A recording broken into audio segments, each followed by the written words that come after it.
जम्मू कश्मीर में चल रहे तमाम निजी अदारों की फी फिक्सेशन कमेटी की तरफ से एक बड़ा फैसला लिया गया है, जिसमें यह कहा गया है कि जम्मू कश्मीर में चल रहे तमाम निजी अदारे जो कि तातीलात के दौरान का गाड़ियों का किराया जो था वो पूरा लेते थे, ताहम इसके चलते हुए फी फिक्सेशन कमेटी की तरफ से एक आर्डर निकाला गया, जिसमें यह कहा गया है कि अब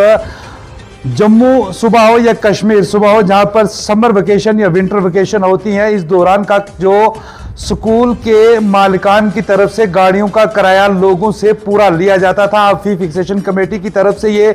फैसला लिया गया है कि आज के बाद जो है वो जम्मू कश्मीर के तमाम निजी इदारों की जितनी भी बसेस हैं या गाड़ियां हैं, उनका किराया जो है वो छुट्टियों के दौरान का आधा किराया ही वसूल किया जाएगा। ये फी फिक्सेशन कमेटी के चेयरमैन की तरफ से ये हुक्मनामा जारी किया गया है, जिसमें यह साफ तौर पर कहा गया है कि जम्मू कश्मीर में तमाम निजी स्कूलों के साथ जो भी गाड़ियां मुंसलिक हैं, और खासकर इसमें एक चीज और वाज़ेह की गई है कि उन ही गाड़ियों का किराया जो है वो स्कूल के ओनर्स बच्चों के वालिदैन से ले सकते हैं, जो स्कूल के मालकान की अपनी गाड़ियां हैं, जो स्कूल के नाम की गाड़ियां हैं, बल्कि उन गाड़ियों का किराया जो है वो हर किस वसूल नहीं कर सकते हैं, जो बाहर से हायर की हुई होती हैं, जो कि छुट्टियों के दौरान दिगर अपने कामों में मुलव्वस रहती हैं। उनके लिए इस तरह का हुक्मनामा नहीं जारी किया गया है कि उनके लिए भी किराया जो है वो वसूल किया जाए। ताहम जम्मू कश्मीर के तमाम निजी इदारों की तरफ से जिस तरीके से प्राइवेट स्कूलों की तरफ से लोगों को छुट्टियों के दौरान का किराया जो है वो पूरा देना पड़ता था, ताहम फी फिक्सेशन कमेटी की तरफ से आज ये फैसला लिया गया है कि जितने भी जम्मू कश्मीर के निजी अदारे हैं, उनकी जो अपनी स्कूल की बसेस हैं, उनका जो छुट्टियों के दौरान का किराया है वो आधा ही वसूल किया जाएगा। ताहम इस पर भी एक सवालिया निशान फी फिक्सेशन कमेटी पर पैदा होता है कि अगर 2 माह या 1.5 माह की छुट्टियों के दौरान वो गाड़ियां अपनी जगह पर ही रहती हैं, वो बच्चों को नहीं आगे पीछे ले जाती हैं, तो फिर भी किराया जो है वो वालिदैन को आधा किस वजह से देना पड़ेगा। ये फी फिक्सेशन कमेटी पर एक बड़ा सवाल है कि अगर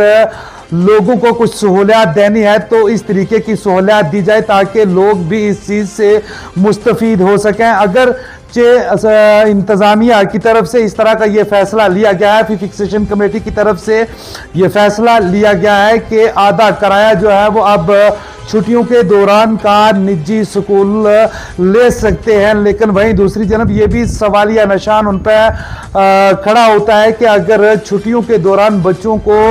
आने ले जाने के लिए गाड़ियों का इस्तेमाल नहीं होता है, तो फिर किस वजह से वो जो है वो बच्चे या उनके वालिदैन किराया जो है वो गाड़ियों को देंगे। एक बड़ा सवाल फी फिक्सेशन कमेटी पर यह भी पैदा होता है कि अगर गाड़ियां 2 माह खड़ी रहती हैं तो उनको किराया किस चीज़ का। फिलहाल फी फिक्सेशन कमेटी की तरफ से एक और इसमें यह बात लिखी गई है कि जो थर्ड पार्टी गाड़ियां जो किराए पर लेकर स्कूल के साथ ली जाती हैं, उनका छुट्टियों के दौरान का कोई भी किराया जो है वो वसूला नहीं जाएगा, क्योंकि वो गाड़ियां जब स्कूलों में छुट्टियां हो जाती हैं तो वो अपने कारोबार के लिए अपने रूट्स पे जो है वो चली जाती हैं, और इस दौरान का किराया जो है वो उन लोगों से वसूल नहीं किया जाएगा। लेकिन फिर भी फी फिक्सेशन कमेटी की तरफ से ये जो फैसला लिया गया है, अब आवाम की राय हम जानना चाहेंगे कि क्या आवाम फी फिक्सेशन कमेटी की तरफ से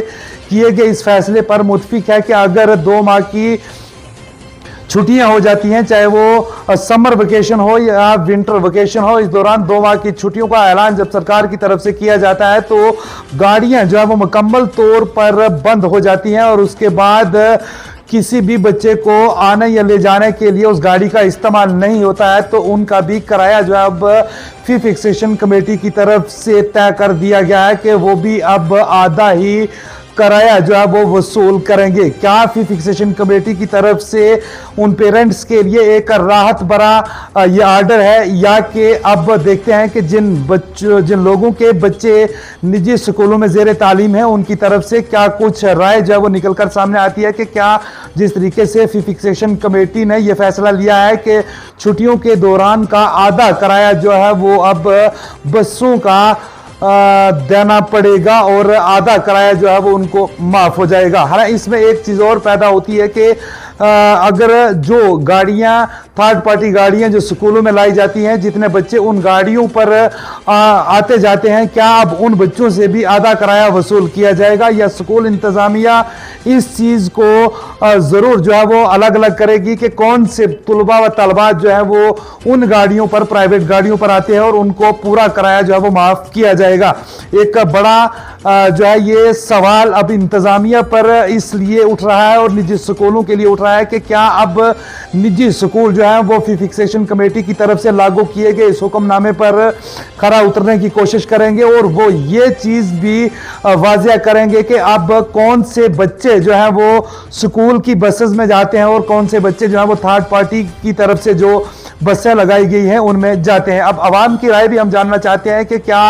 आप लोग भी फी फिक्सेशन कमेटी की तरफ से जारी किए गए इस हुक्मनामे के साथ मुत्फिक हैं कि वाकई छुट्टियों के दौरान का आधा किराया जो है वो अब आप लोगों को देना पड़ेगा। और वो लोग भी अपनी राय कमेंट बॉक्स में जरूर रखें, और वो लोग भी उन स्कूलों के साथ अपना राब्ता जरूर करें जिनके बच्चे स्कूल के बस पर नहीं बल्कि एक जो थर्ड पार्टी जो बाहर से किराए पर ली गई बस है उस पर जाते हैं। जो बच्चे उन बसों पर जाते हैं उन बच्चों का किराया जो है वो छुट्टियों का बिल्कुल माफ किया गया। आप देखते हैं कि स्कूल इंतजामिया की तरफ से किस तरह से लोगों के साथ बर्ताव किया जाता है कि वो अब पूरा किराया वसूल करते हैं या आधा किराया वसूल करते हैं, या जो बच्चे दिगर गाड़ियों पर जाते हैं जो 2 माह के लिए अपने रूट्स पर चलती हैं, स्कूल इंतजामिया की तरफ से उन बच्चों से भी किराया जो है वो छुट्टियों का वसूल किया जाता है या नहीं किया जाता है। मैं आप तमाम लोगों की भी राय कमेंट बॉक्स में जानना चाहूंगा कि क्या आप लोग भी फी फिक्सेशन कमेटी जम्मू कश्मीर की तरफ से जिस तरीके